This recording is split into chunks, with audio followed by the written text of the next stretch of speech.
Yeah, but by the way, what's your relationship with Chris Cuomo? What do you think about Chris? I like Chris. Okay. And so I get heat for liking Chris, but I like Chris. You know why I like him? Why is that? Because he's open-minded. And so he actually is a lot more establishment Democrat than I am. We disagree on a lot of the policies, et cetera.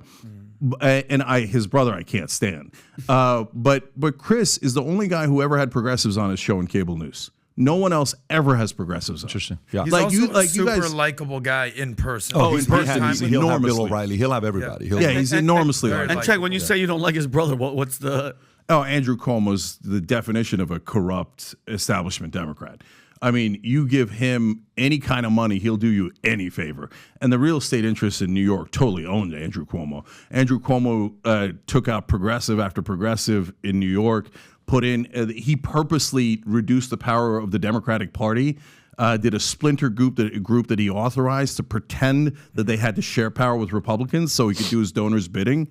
Like, no one does the donors' bidding better than Andrew Cuomo. That's why when Trump... in the beginning, if you remember, before Joe Biden, before anyone else, before Andrew Cuomo ran into trouble, all of the liberals, like the establishment Democrats, were like, oh, yeah, Andrew Cuomo's doing so good with COVID. Yeah. Oh, Andrew Cuomo. Why? Whenever you see a lot of people talking in the press positively about one guy, that is almost always propaganda. And here's how you know Biden might be on his way out. All of a sudden, a glowing piece in one of the, I forget if it was Vanity Fair or one of the other pieces, magazines about Gretchen Whitmer. Out of nowhere, the governor of Michigan. Yeah. And all of a sudden, she's our savior. I'm like, why? Do we need saving?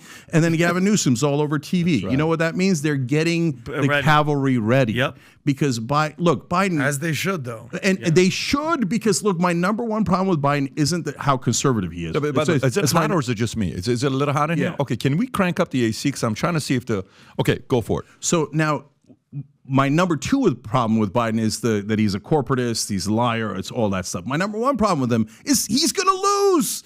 Like, we're playing with fire. We talked about it with Oppenheimer. So if Trump is as bad as I think he is, would I want to run a super weak old man who doesn't even want to campaign against him? Yeah. A guy whose popularity is oftentimes in the 30s? Here's a giant lie of the mainstream media. Only Joe Biden can beat Donald Trump. Wait, why?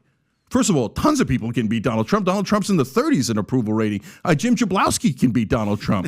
The only people who can't beat Donald Trump are establishment Democrats who are deeply unpopular because they're fakes and they're phonies, right?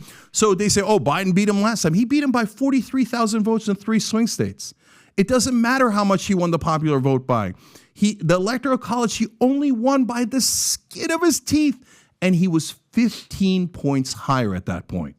The Democrats are walking into a slaughter with their eyes wide open and saying, I would rather lose to Trump than have a progressive as our candidate. So if you like this clip and you want to watch another one, click right here. And if you want to watch the entire podcast, click right here.